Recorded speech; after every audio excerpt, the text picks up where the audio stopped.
स्वागत है आप सबका स्वर्ण स्वर भारत के कथा प्रवाह में। आज मैं आपको सुनाऊंगा एक ऐसी कथा जिसने भारतीय पौराणिक इतिहास की पूरी दिशा ही बदल दी। ये कहानी है सौभाग्य और दुर्भाग्य के एक ही मोड़ पर खड़ी हुई एक ऐसी महिला की जिसके चरणों को पत्थरों में पूजे जाने वाले ईश्वर ने साक्षात शरीर धारण करने के बाद अपने सबसे प्यारी मां कहकर छुआ था। आप समझ गए होंगे कि मैं आज आप सबको त्रैलोक्य के स्वामी मेरे आराध्य राघवेंद्र श्री राम की सौतेली माता कैकेयी और उनके प्रसिद्ध हठ की कहानी सुनाने जा रहा हूं। भगवान राम की 3 माताएं थीं और बचपन में तो उन्हें सबसे ज्यादा प्रेम कैकेयी से ही था। ऐसा कई बार होता था कि वे मां कौशल्या की गोद में सोते सोते छोटी मां कैकेयी का सपना देखते थे और जब उनकी नींद टूट जाती थी तो वे कौशल्या माता से कैकेयी के पास जाने की जिद करके रोने लगते थे। एक ऐसी मां जिस बच्चे को बचपन में इतना दुलारे, इतना प्रेम करे, उसको ही वनवास देने का हठ ठान बैठे, किस स्थिति में हुआ होगा। आज की कथा हमें यही बताएगी। महाराज दशरथ ने सुबह ही सुबह स्नान के बाद दर्पण में अपने कान के पास एक सफेद रंग का बाल देखा।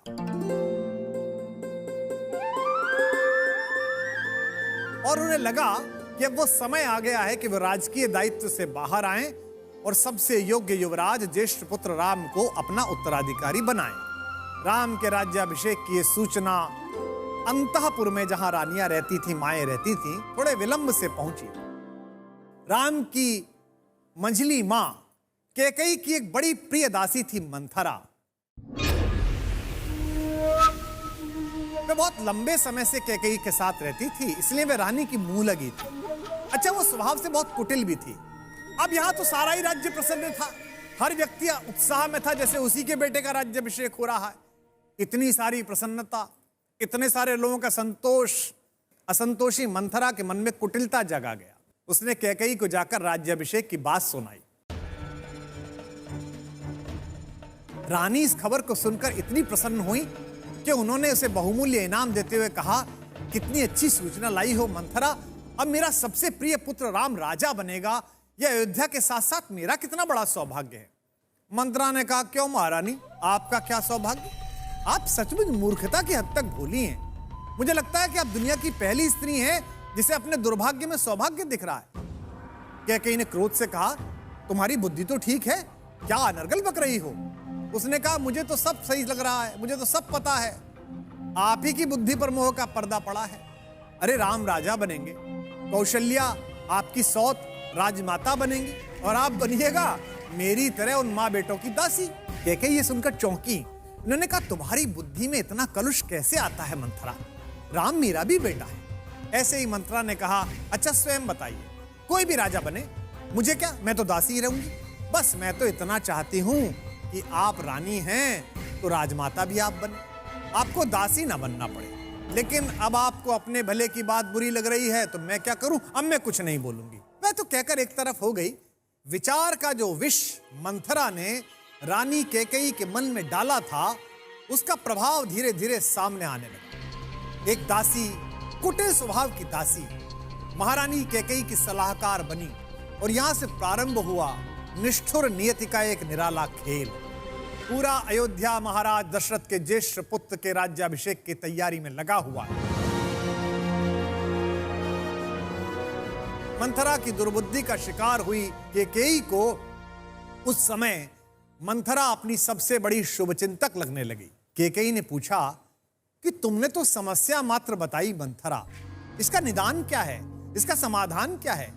अगर ज्येष्ठ लोग और स्वयं महाराज दशरथ ये तय कर चुके हैं कि राम का ही राज्याभिषेक होगा, तो मैं एक रानी मात्र होने से इस राज्याभिषेक को कैसे रोक सकती हूं? मंथरा ने कहा, आप सरल तो हैं ही, आप बहुत ही भुलक्कड़ भी हैं। आपको याद है जब आपने संभाषुर के साथ युद्ध में महाराज दशरथ की प्राण रक्षा की थी तो उन्होंने आपको 2 वरदान दिए थे और युद्ध क्षेत्र में खड़े होकर आपने कहा था, महाराज मैं अभी क्या मांगू, कभी समय आएगा तो आपसे कुछ मांग लूंगी।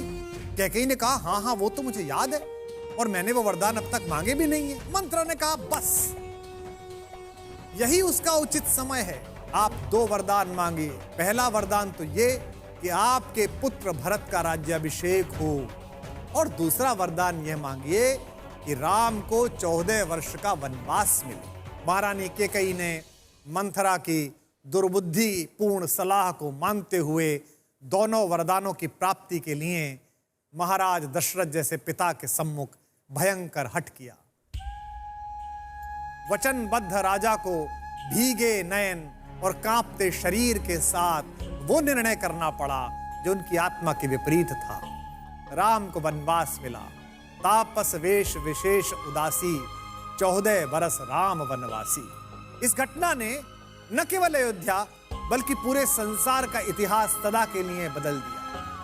अपने बड़े भाई की चरण पादुकाएं राज सिंहासन पर रखकर राज्य की देखभाल करते भरत भाइयों के बीच प्रेम का पर्याय बन गए, और वनवास काटते युवराज राम को नियति ने 14 वर्ष में जो युवराज निकला था उसे प्रभु श्री राम बनाकर वापस लाया। यह छोटी सी कथा क्या केवल स्त्री का हठ मात्र है, या इस कथा का कोई जीवन के लिए सार भी है? इस कथा का प्रतीक शास्त्र समझिए, पर इसका सबसे बड़ा सार यह है कि जब जब आपके साथ के लोग मंथरा जैसे कुटिल होंगे, जब जब आप दुष्टों को अपने जीवन में हस्तक्षेप करने का अधिकार देंगे, जब जब आप कलुषित हृदय वाले लोगों की सलाह सुनेंगे, तब तब आप चाहे अंदर से कितने भी सात्विक हों, आपके अंदर का सात्विक तत्व, राम तत्व अंततः वनवासी हो ही जाए।